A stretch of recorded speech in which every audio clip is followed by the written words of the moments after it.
আমরা যখন সমাবেশ করছি তখন আমাদের পাশে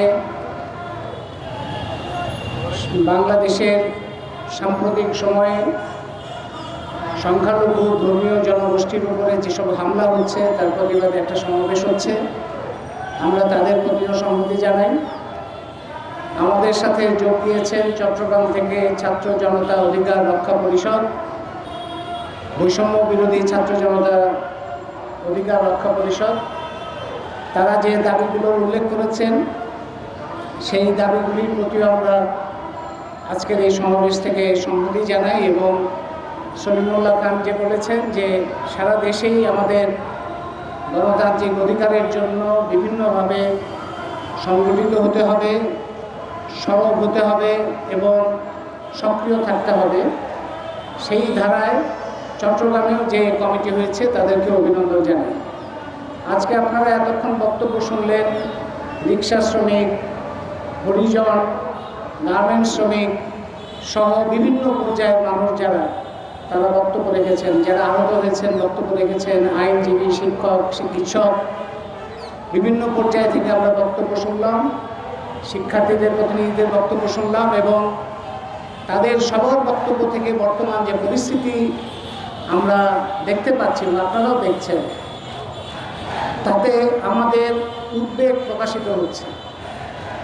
আমাদের এই সময়ে বিশাল আশাবাদ নিয়ে বা প্রত্যাশা নিয়ে আমরা দাঁড়িয়েছি। আমাদের মনে আছে 2রা আগস্ট যে দোহযাত্রা হয়েছিল, সেই দোহযাত্রায় আমরা বাংলাদেশের গণতান্ত্রিক রূপান্তরের ডাক দিয়েছিলাম। আমরা বলেছিলাম যে বাংলাদেশের শেখ হাসিনার দিন শেষ, এখন আমাদের বাংলাদেশের গণতান্ত্রিক রূপান্তর করতে হবে, বৈষম্যহীন বাংলাদেশ প্রতিষ্ঠা করতে হবে।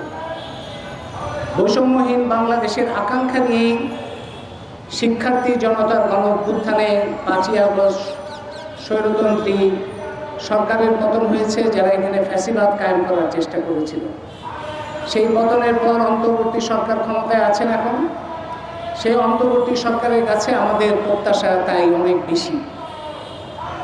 কিন্তু আমরা দেখতে পাচ্ছি যে যে ধরনের ঘটনাগুলো ঘটছে, আমাদের একটা যদি গণতান্ত্রিক রূপান্তর করতে হয় কিংবা বাংলাদেশকে যদি বৈষম্যহীন একটা দেশে পরিণত করতে হয়, তাহলে বাংলাদেশের সকল নাগরিককে সক্রিয় করতে হবে, সকল নাগরিকের অংশগ্রহণ নিশ্চিত করতে হবে এবং সকল পর্যায়ে সংগঠিত শক্তির বিকাশ ঘটাতে হবে। সেখানে আমরা দেখতে পাচ্ছি সংখ্যালঘু ধর্মের মানুষের উপরে হামলা, জাতির মানুষের উপরে হামলা, নারীর উপরে হামলা। আমরা দেখতে পাচ্ছি মুসলিমদের মধ্যেই বিভিন্ন অংশের মধ্যে হামলা হচ্ছে। আজকেও বায়তুল মোকাররমে সহিংসতা হয়েছে, যেগুলি অবিশ্বাস্য। যে একটা মসজিদের মধ্যেও 2 দলের মধ্যে মারামারি হচ্ছে। এই পরিস্থিতিটা তৈরি হচ্ছে কি কারণে? মানে ঢাকা বিশ্ববিদ্যালয়, জাহাঙ্গীরনগর বিশ্ববিদ্যালয়ে যেভাবে এটাকে মব জাস্টিস ভুলভাবে বলা হয়, এটা কোনো জাস্টিস না, এটা হচ্ছে গ্যাং কিলিং কিংবা মব ভায়োলেন্স বলতে পারেন। একটা ভয়ঙ্কর রকম দলবদ্ধ সহিংসতা। এটা তৈরি হচ্ছে কোন জায়গা থেকে? কিংবা পার্বত্য চট্টগ্রামে আমরা যেটা দেখলাম, পার্বত্য চট্টগ্রামে একজন বাঙালি নিহত হয়েছেন, আহত হয়েছিলেন, তারপরে নিহত হয়েছেন। সেটার বিচারটা অবশ্যই হতে হবে। যদি বাঙালি উপরে আক্রমণ হয়, যারা আক্রমণ করেছে তাদের বিচার হবে। কিন্তু বাঙালি একজন নিহত হলে আদিবাসী, পাহাড়ি, অন্যান্য জাতির উপরে পাইকারিভাবে কী কারণে অগ্নিকাণ্ড হবে এবং তাদেরকে গুলি করে কেন হত্যা করা হবে? 4 জন ইতিমধ্যে নিহত হয়েছেন বিভিন্ন অঞ্চলে পার্বত্য চট্টগ্রামে। এবং আমরা জানি যে মহামির্জা বলেছেন যে বাংলাদেশে 2 শাসন চলছে। গণ-অভ্যুত্থানের পরে সমতল গণতান্ত্রিক হবে আর পাহাড় সামরিক শাসন চলবে, এটা তো হতে পারে না। সেই অবস্থারই একটা ধারাবাহিকতা আমরা দেখতে পাচ্ছি। পার্বত্য চট্টগ্রামে বন জনগোষ্ঠীকে পাইকারিভাবে আটকে রাখা হয়েছে, তাদেরকে এখন পর্যন্ত মুক্তি দেওয়া হয়নি। আমরা অনেক ক্রিমিনালের মুক্তি দেখতে পাচ্ছি, দাগি আসামির মুক্তি দেখতে পাচ্ছি, কিন্তু নিরীহ শিশু, কিশোর, বন, যাদের কোনো অপরাধ নাই, তাদেরকে আটকে রাখা হয়েছে, এখনও ছাড়া হয়নি। মামলা প্রত্যাহার করা হয়েছে অনেক দাগি আসামি, কিন্তু যারা শ্রমিক আন্দোলনে যাদের নামে পাইকারিভাবে মামলা করা হয়েছে তাদের মামলা প্রত্যাহার করা হয়নি। নারী কি পোশাক পরবে সেটা নিয়ে নারীর উপরে আক্রমণ চলছে, নারীর কি পেশা সেটা নিয়ে তাদের উপর আক্রমণ করছে, সরকার থেকে সেগুলি নিয়ে কিছুই বলা হচ্ছে না। ছাত্র রাজনীতি নিষিদ্ধের কথা যে বলা হচ্ছে, সলিমুল্লাহ খান ঠিকই বলেছেন যে ছাত্র রাজনীতি তো বাংলাদেশের অস্তিত্বের অংশ, কিন্তু কোন ছাত্র রাজনীতি সন্ত্রাস করলো? আমরা ৭২ সাল থেকে যদি আপনারা দেখেন, ৭২, ৭৫ কিংবা ৮০ দশক, ৯০ দশক, কারা সন্ত্রাস করেছে? সন্ত্রাস করেছে যখন আওয়ামী লীগ ক্ষমতায় ছিল, ছাত্রলীগ, যখন বিএনপি জামাত ক্ষমতায় ছিল তখন ছাত্রদল, ছাত্র শিবির, তারা সন্ত্রাস করেছে। যখন জাতীয় পার্টি ক্ষমতায় ছিল তখন জাতীয় ছাত্র সমাজ, তারা সন্ত্রাস করেছে। কিন্তু এই সন্ত্রাসীর বিরুদ্ধে লড়াই করেছে কারা? দখলদারিত্বের বিরুদ্ধে লড়াই করেছে কারা? বৈষম্যের বিরুদ্ধে লড়াই করেছে কারা? আপনি নিষিদ্ধ করলেন ছাত্র ইউনিয়ন, ছাত্র ফেডারেশন, ছাত্র ফ্রন্ট, ছাত্র কাউন্সিল, এদের রেকর্ড কি? এদের ইতিহাস কি? এরা তো সবসময়ই সাধারণ শিক্ষার্থীদের স্বার্থে তাদের পাশে সমস্ত জীবন ঝুঁকি নিয়ে তারা লড়াই করেছে। এবং বৈষম্য বিরোধী যে গণ অভ্যুত্থান হলো, ছাত্র শিক্ষার্থী গণ অভ্যুত্থান, সেখানেও তারা অংশগ্রহণ করেছে। তারা যদি নিষ্ক্রিয় হয়ে যায় তাহলে সক্রিয় হবে কারা? সন্ত্রাসী হওয়ার জন্য তো দল লাগে না। এখন যে এই যে সন্ত্রাসটা হলো, গ্যাং কিলিং যেটা হলো, তার বিরুদ্ধে প্রতিরোধ কে তৈরি করবে? গ্যাং কিলিং যারা করেছে তারা তো কোনো সংগঠনের নাম দিয়ে করে নাই, কিন্তু তারা কোনো না কোনো জায়গা থেকে আশীর্বাদ পেয়েছে, কোনো না কোনো জায়গা থেকে তারা ক্ষমতার অংশীদারিত্ব পেয়েছে। তো তাদেরকে নিষিদ্ধ না করে আমরা সবসময় বলেছি যে বিশ্ববিদ্যালয়ের সন্ত্রাস এবং দখলদারিত্বকে নিষিদ্ধ করেন, ছাত্র রাজনীতি তো নিষিদ্ধ করা যাবে না। ছাত্রদের রাজনৈতিক সক্রিয়তা না থাকলে কি করে বৈষম্য বিরোধী বাংলাদেশ হবে? শিক্ষার্থীদের যদি রাজনৈতিক সক্রিয়তা, তাদের যদি সচেতনতা তৈরি না হয়, কি করে বৈষম্যহীন বাংলাদেশ তৈরি হতে পারে? বৈষম্যহীন বাংলাদেশ করার জন্যই বিশ্ববিদ্যালয়গুলোতে সন্ত্রাস মুক্ত করতে হবে, দখলদারিত্ব মুক্ত করতে হবে, কিন্তু ছাত্র রাজনীতি অবশ্যই সেখানে সক্রিয়ভাবে রাখতে হবে। পাশাপাশি পাহাড়ে এবং সমতলে সমস্ত ধরনের নৈরাজ্য এবং সমস্ত ধরনের যে আক্রমণ, সহিংসতা, সকলের উপরে আপনার বৈষম্যহীন বাংলাদেশ যখন বলি আমরা, বৈষম্যের 4টা অংশ আছে, মনে রাখতে হবে যে 4 ধরনের, আমরা 4টা ভাগে ভাগ করতে পারি বৈষম্য। একটা হচ্ছে শ্রেণী বৈষম্য। বাংলাদেশের শতকরা 90% মানুষ সম্পত্তির অধিকার থেকে বঞ্চিত, তাদের মজুরি ঠিক নাই, তাদের জীবন জীবিকার কোনো ঠিক নাই, তাদের জীবনের নিরাপত্তা নাই, তাদের সন্তানদের তাদের শিক্ষা চিকিৎসার কোনো নিশ্চয়তা নেই। সেই 90 জন মানুষের এই যে শ্রেণীগত যে বৈষম্য, সেইটা কোনো না কোনোভাবে তো হিসাবের মধ্যে আসতে হবে বৈষম্যহীন বাংলাদেশ করতে। জাতিগত বৈষম্য, এটা হচ্ছে দ্বিতীয়। জাতিগত বৈষম্য, যে বাংলাদেশে শুধু তো বাঙালির দেশ না, বাংলাদেশ অন্যান্য জাতি বাংলাদেশে বাস করে, যত ক্ষুদ্রই হোক, একজনও যদি থাকে তার অধিকারও নিশ্চিত করা হচ্ছে বৈষম্যহীন বাংলাদেশকে অবশ্যই করতে হবে। ধর্মীয় বৈষম্য, বাংলাদেশে মুসলমানরা সংখ্যাগরিষ্ঠ, কিন্তু বাংলাদেশ শুধুমাত্র মুসলমানদের দেশ নয় এবং একরকম মুসলমানের দেশ নয়। ইসলাম ধর্মের মধ্যেই বহু ধারা আছে, আমরা এই যে বিভিন্ন ধরনের সংঘাত সহিংসতার মধ্যেই দেখতে পাচ্ছি। সুতরাং সবার অধিকারগুলো, সবার মধ্যে কোনো রকম বৈষম্য রাখা যাবে না। এবং আরেকটা হচ্ছে লিঙ্গীয় বৈষম্য, নারী পুরুষ সহ অন্যান্য বৈচিত্র্যময় লিঙ্গ আছে, তাদের ওপরে যে বৈষম্য, সেই বৈষম্য দূর করতে হবে। আমরা জানি, আমরা এটা বুঝতে পারি, আমরা সচেতন আছি যে এই অন্তর্বর্তী সরকার মাত্র কিছুদিন আগে ক্ষমতায় বসেছে এবং তাদের হাতে তাদের সীমাবদ্ধতা আমাদের জানা আছে। তারা যে এগুলি সব সমাধান করতে পারবে তা না, কিন্তু তারা এটার ভিত্তি তৈরি করতে পারে। কী কী ভিত্তি তৈরি করতে পারে? সেই ক্ষেত্রে আমাদের গণতান্ত্রিক অধিকার কমিটির মধ্যে আমরা এগুলো নিয়ে আলোচনা করেছি। আলোচনা করে যে সমস্ত বিষয়গুলো আমরা সামনে এনেছি, তার মধ্যে যেমন জুলাই হত্যাকাণ্ডের বিচার, নিহত আহতদের তালিকা প্রকাশ এবং নিহত আহতদের দায়িত্ব রাষ্ট্রকে গ্রহণ করা, এটা হচ্ছে খুব গুরুত্বপূর্ণ। রাষ্ট্রকে দায়িত্ব গ্রহণ করতে হবে, কারণ যারা নিহত আহত হয়েছেন, আমরা শিক্ষার্থী জনতার গণ অভ্যুত্থান বলছি, কিন্তু আমাদের খেয়াল করতে হবে যারা নিহত আহত হয়েছেন, যাতে যতজনের খবর আমরা রাখি, দেখতে পাচ্ছি যে সংখ্যাগরিষ্ঠ হচ্ছে খুবই দুর্বল অর্থনীতির পরিবার, খুবই গরিব শ্রমজীবী মানুষের পরিবার। তাদের এরকম অনেক পরিবার আছে যে নিহত হয়েছে তারই ওই পরিবারের দায়িত্ব গ্রহণ করার কথা ছিল, পারে নাই। যে আহত হয়েছে, কারো হাত নাই, কারো চোখ নাই, এদের ভূমিকার মধ্যে দিয়েই তো আমরা এই জুলাই গণঅভ্যুত্থান হয়েছে। তাদের দায়িত্ব তো রাষ্ট্রকে গ্রহণ করতে হবে। আমরা এখন পর্যন্ত 5 লাখ টাকা 1 লাখ টাকার একটা সিদ্ধান্ত জানলাম, কিন্তু এটা তো দায়িত্ব গ্রহণ করা হয় না। দায়িত্ব গ্রহণ তো 5 লাখ টাকা দিয়ে দায়িত্ব শেষ হবে না। 1 লাখ টাকা দিয়ে যার চোখ চলে গেছে, হাত চলে গেছে, পা চলে গেছে, সে 1 লাখ টাকা দিয়ে কী করবে? রাষ্ট্রকে তার দায়িত্ব গ্রহণ করতে হবে। এর পাশাপাশি অন্যান্য ক্ষেত্রে যে সমস্ত বৈষম্য আছে, আমরা সংবিধান নিয়ে কথা হচ্ছে, আমরা বলেছি যে সংবিধান কমিশন হয়েছে একটা, সেই সংবিধান কমিশন বাংলাদেশের সংবিধানের মধ্যে যে সমস্ত স্বৈরতন্ত্রী ক্ষমতার কেন্দ্রীভবন এবং বিভিন্ন ধরনের বৈষম্যমূলক বিধি ব্যবস্থা আছে, সেগুলো পরিবর্তন করে নতুন গণতান্ত্রিক সংবিধানের রূপরেখা তারা তৈরি করবেন এবং সেই রূপরেখা জনগণের মধ্যে ব্যাপক আলোচনার ভিত্তিতে, জনমতের ভিত্তিতে সেটার একটা খসড়া তৈরি হবে, যেটা পরবর্তীতে কী প্রক্রিয়ায় গৃহীত হবে সেটা ঠিক হবে। আমরা মনে করি যে দ্রব্যমূল্য, যে আমরা এটা বলেছি যে সরকার এই আগামী তাদের দায়িত্ব হিসেবে দ্রব্যমূল্য কমানো, এটা কী কারণে সরকারের অগ্রাধিকারের মধ্যে আসছে না? কেন দ্রব্যমূল্য কমবে না? চাঁদাবাজি অনেক ক্ষেত্রে বন্ধ হয়েছে, কিন্তু অনেক ক্ষেত্রে নতুনভাবে শুরু হয়েছে। যারা নিয়ন্ত্রণ করে, যাদের কারণে দ্রব্যমূল্য বাড়ে, তারা কি করে এখনও সক্রিয় আছে? এই সরকারের ব্যাখ্যা কী? সেই জায়গাটা বলতে হবে।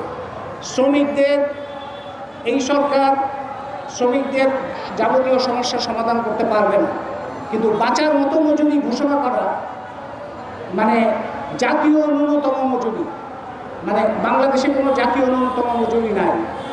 যে কোনো গণতান্ত্রিক দেশে একটা অন্যতম বৈশিষ্ট্য হচ্ছে জাতীয় ন্যূনতম মজুরি ঘোষণা করা। এটা তো এই সরকার নিশ্চয়ই সাথে সাথেই করতে পারে। এর বাইরে আমরা যেটা মনে করি যে বিদ্যুৎ ও জ্বালানি খাতে গত সরকার যে সমস্ত সিদ্ধান্তগুলো নিয়েছে, রামপাল এবং রূপপুরের মতো ভয়ঙ্কর প্রকল্প যেগুলো আছে, সেগুলো সম্পর্কে তো সুনির্দিষ্ট সিদ্ধান্ত নিতে হবে। যে প্রকল্প বাংলাদেশের মানুষের জীবন অনিশ্চিত করবে, বাংলাদেশের অস্তিত্ব বিপন্ন করবে, বাংলাদেশকে অরক্ষিত বানাবে, সেই ধরনের প্রকল্প রামপাল রূপপুরের মতো কী কারণে এখন পর্যন্ত এই হাসিনা সরকারের পতনের পরও এই প্রকল্প কী করেছে চালু থাকবে? আমরা হিসাব করে দেখিয়েছি, সরকার চাইলে আরও ব্যাখ্যা করে দিতে পারি যে রামপাল রূপপুরের মতো প্রকল্প চালু থাকলে বাংলাদেশের যে ক্ষতি হবে, যদি বন্ধ করা হয়, এখানে যেহেতু কিছু খরচ হয়েছে, সরকার বলবে যে এতে তো আমাদের বিনিয়োগ হয়েছে, ক্ষতি হবে, কিন্তু যতটুকু ক্ষতি হবে বন্ধ করলে, চালু রাখলে তার থেকে বহুগুণ বেশি ক্ষতি হবে। সেই জন্য এটা বন্ধ করার ব্যবস্থা করতে হবে। এবং আমরা এটাও বলতে চাই যে তেল গ্যাস খনিজ সম্পদ ও বিদ্যুৎ বন্দর রক্ষা জাতীয় কমিটি একটা মহাপরিকল্পনা সরকারকে দিয়েছিল যে কিভাবে সুলভে পরিবেশ বান্ধব বিদ্যুৎ ব্যবস্থা করা যায়। আমরা এই সরকারকে বলব সেই পরিকল্পনাকে সামনে রেখে এই আমদানি নির্ভর, ঋণ নির্ভর, বিদেশি কোম্পানি নির্ভর প্রাণ বিনাশী যে বিদ্যুতের ব্যবস্থা, সেটা থেকে সরে আসার যে ভিত্তি তৈরি করা, যে প্রস্তুতিটা, সেটা এই সরকার অবশ্যই নিতে পারে আগামী কয়েক মাসের মধ্যে। স্বাস্থ্য পরিবেশের ক্ষেত্রে আমরা মনে করি যে পাবলিক হেলথ কেয়ার বা সর্বজনের যে চিকিৎসা, সেইটা যাতে প্রত্যেকটা নাগরিক বিনামূল্যে পায়, সেটা লক্ষ্য হিসেবে রাখতে হবে। এবং পাবলিক হেলথ কেয়ার সিস্টেম শক্তিশালী করার জন্য এই সরকার এখনই একটা সিদ্ধান্ত ঘোষণা করতে পারে যে বাংলাদেশ সরকারের রাষ্ট্রপতি, প্রধান উপদেষ্টা, মন্ত্রী কিংবা এর সাথে সম্পর্কিত অন্যান্য কর্মকর্তা, আমলা সকলের জন্য চিকিৎসা বাধ্যতামূলকভাবে পাবলিক হসপিটালে করতে হবে। কেউ বিদেশে কিংবা এখানে ব্যয়বহুল হাসপাতালে যেতে পারবে না। তো পাবলিক হসপিটালে যদি তাদের চিকিৎসা বাধ্যতামূলক করা হয়, তাহলে এছাড়া পাবলিক হসপিটালের এই দৈন্য দশা দূর করার আর কোনো উপায় নেই। পাহাড় এবং সমতলে আমরা মনে করি যে বাংলাদেশে যে অন্যান্য জাতি আছে, যেটা আমি আগে বললাম, এই অন্যান্য জাতির সাংবিধানিক স্বীকৃতির কথাটা যারা সংবিধান কমিশনে আছেন তাদের মাথায় রাখতে হবে যে এখানে অন্যান্য বহু জাতি আছে এবং সকল জাতির সাংবিধানিক স্বীকৃতি নিশ্চিত করতে হবে। গত 2 দিনে যে হামলা অগ্নিকাণ্ড হয়েছে, তার জন্য যারা দায়ী তাদের অবশ্যই বিচারের আওতায় আনতে হবে। এবং আমরা পরিষ্কারভাবে বলি, আগেও বলেছি যে পাহাড় এবং সমতল কোথাও কর্তৃত্ববাদী শাসন, সেনা শাসন কিংবা কোনো ধরনের জবরদস্তিমূলক নিপীড়নমূলক শাসন ব্যবস্থা থাকা চলবে না। সেটা সব জায়গায় গণতান্ত্রিক প্রক্রিয়ার মধ্যে থাকতে হবে। আমাদের আরও অন্যান্য বিষয় আছে যেগুলো আমরা পরবর্তীতে আরও বিস্তারিত আলোচনা করে আপনাদের সামনে উপস্থিত করব। সবশেষে আমরা বলতে চাই যে আমাদের যে পার্শ্ববর্তী দেশ ভারত এবং আমাদের সাথে বাণিজ্যিক সম্পর্ক যেসব দেশে আছে, যুক্তরাষ্ট্র, রাশিয়া, চীন, তাদের সাথে গত সরকার বহু রকম চুক্তি করেছে, বহু রকম প্রকল্প করেছে। আমরা এই সরকারের কাছে দাবি জানাই এই চুক্তি এবং প্রকল্পগুলোর বিস্তারিত জনগণের সামনে প্রকাশ করতে হবে এবং যেগুলো জনস্বার্থ বিরোধী সেগুলি অবশ্যই বাতিল করতে হবে। ট্রান্সশিপমেন্ট কিংবা পানি বন্টনের যে ব্যবস্থা, সীমান্ত হত্যা, এগুলো বন্ধ করার ব্যাপারে এবং এই ধরনের যে ট্রানজিট নামে যে বিধি ব্যবস্থাগুলো আছে সেটা প্রকাশ করে সেটার মধ্যে বাংলাদেশের স্বার্থবিরোধী যা যা আছে সেগুলো বাতিল করতে হবে। আরেকটা কথা বলে শেষ করি, সেটা হচ্ছে এই সরকার বিশ্ব ব্যাংক, IMF, এশিয়ান ডেভেলপমেন্ট ব্যাংকের কাছ থেকে বিপুল পরিমাণ ঋণ নিচ্ছে। গত সরকারও এই প্রতিষ্ঠানগুলো থেকে ঋণ নেওয়াকে সাফল্য হিসেবে বিবেচনা করত, প্রচারিত করত। এই সরকারও এই ঋণ প্রাপ্তিকে একটা সাফল্য হিসেবে ঘোষণা করছে। কিন্তু আমরা আমাদের বিশ্লেষণ থেকে দেখি যে বিশ্বব্যাংক, IMF, ADB ঋণের যে সমস্ত প্রকল্প সেগুলো বাংলাদেশে অনেক সর্বনাশ করেছে। বাংলাদেশের পাট শিল্প ধ্বংস করেছে, বাংলাদেশের শিক্ষা স্বাস্থ্যকে বাণিজ্যিকীকরণ করেছে, ব্যয়বহুল করেছে, বাংলাদেশের জ্বালানি খাতকে বিপর্যস্ত করেছে, বাংলাদেশের যে পরিবহন ব্যবস্থা সেটাকে বিপর্যস্ত করেছে। সুতরাং আমাদের দাবি থাকবে যে বিশ্বব্যাংক, IMF, ADBর সাথে ঋণযুক্ত যে সমস্ত প্রকল্প বাংলাদেশে আছে সেগুলির একটা ব্যাপক মূল্যায়ন করতে হবে, সেগুলো প্রকাশ করতে হবে এবং তাদের উপরে নির্ভরশীল যে অর্থনৈতিক কাঠামো সেটা থেকে যদি বের না হওয়া যায় তাহলে নতুন বাংলাদেশ হবে না, স্বাধীন বাংলাদেশ হবে না, বৈষম্যহীন বাংলাদেশ হবে না। কারণ তাদের প্রকল্প মানেই হচ্ছে কিছু লোকের হাতে সম্পদ কেন্দ্রিক হবে। সুতরাং এই বিষয়গুলো আজকের সমাবেশ থেকে আমরা সরকারের কাছে দাবি জানাই এই কাজগুলো তারা অবিলম্বে করতে পারেন। আগামী কয়েক মাসের মধ্যেই এই কাজগুলোর একটা ফলাফল আমরা পেতে পারি যদি সরকার করতে আগ্রহী হয়। আমি আবারও বলি, বৈষম্যহীন বাংলাদেশের সুনির্দিষ্ট অর্থ আছে এবং সেই বাংলাদেশ করতে গেলে সুনির্দিষ্ট কর্মসূচি নিতে হবে। সরকার যদি সেখান থেকে সরে গিয়ে নিপীড়ক যারা মানুষের উপর জোর জবরদস্তি করছে তাদের পক্ষে দাঁড়ায়, তাহলে সরকারের বিরুদ্ধেও জনগণকে দাঁড়াতে হবে। আমরা গণতান্ত্রিক অধিকার সম্প্রসারণের জন্য এই আন্দোলনের যে গুরুত্ব সেই উপলব্ধি করেই এই কমিটি করেছি। বাংলাদেশের বিভিন্ন জায়গা থেকে প্রবাসী বাংলাদেশিদের কাছ থেকে আগ্রহ আমরা পাচ্ছি। আমরা আশা করি এই কমিটি এবং এই কমিটি ছাড়াও অসংখ্য উদ্যোগের মধ্যে দিয়ে বাংলাদেশে যে নতুন সম্ভাবনা তৈরি হয়েছে সেই সম্ভাবনার দিকে বাংলাদেশ অগ্রসর হতে পারবে। আপনাদের সবাইকে ধন্যবাদ জানিয়ে আজকে